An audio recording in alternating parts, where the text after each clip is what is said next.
I was with my parents. My father was going to open a business in Venezuela. People were saying to my mother and father how fortunate they were to get on Titanic. I was excited because I was going on a wonderful big ship.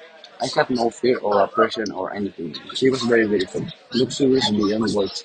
It was the first time I'd been on a warship. Captain Smith was on deck, and he was very nice. He had a beard like my own grandfather, and he admired a like me. On the fifth night, I was soon asleep. My mother woke up and said, I'm going to bless you. But before she could, my father came back from deck and said, you'd best put this thick coat on. That was all he said. Standing on deck, I couldn't see around the corner. My father came back and said, the ship has broken an iceberg. My father had no difficulty in putting me and my mother in lifeboats, but he made no attempt to get himself. When we were in water, we could hear people rushing about on deck. That's when the panic must have started. When they found there weren't any lifeboats left, I was terrified. I didn't know what shipwreck would mean or how long it would take, but I was too terrified to do anything but sleep for my father and me with left behind. Before she sank, she was very beautiful ship stationary on the ocean with all her lights on. It was breathfully cold, but the sea was calmest I've ever seen. The starlight night was the brightest I've ever seen. I looked back and saw the whole of that tragedy, and I saw that ship breaking in half.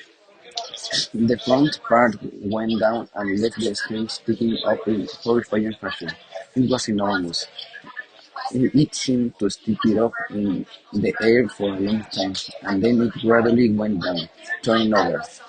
And after that, there was the sound of the whole disaster, and that was people drowning.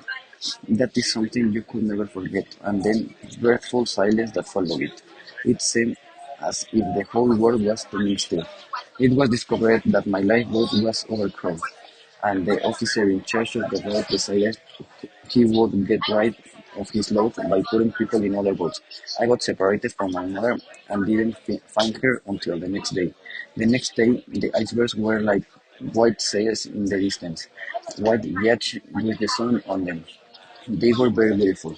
They were around us. The crew of the ship that rescued us were very kind and good to us.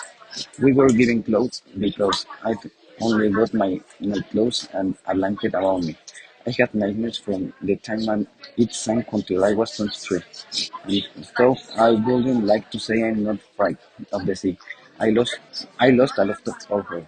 I've never been anything touching the Titanic, a beauty. She was lovely.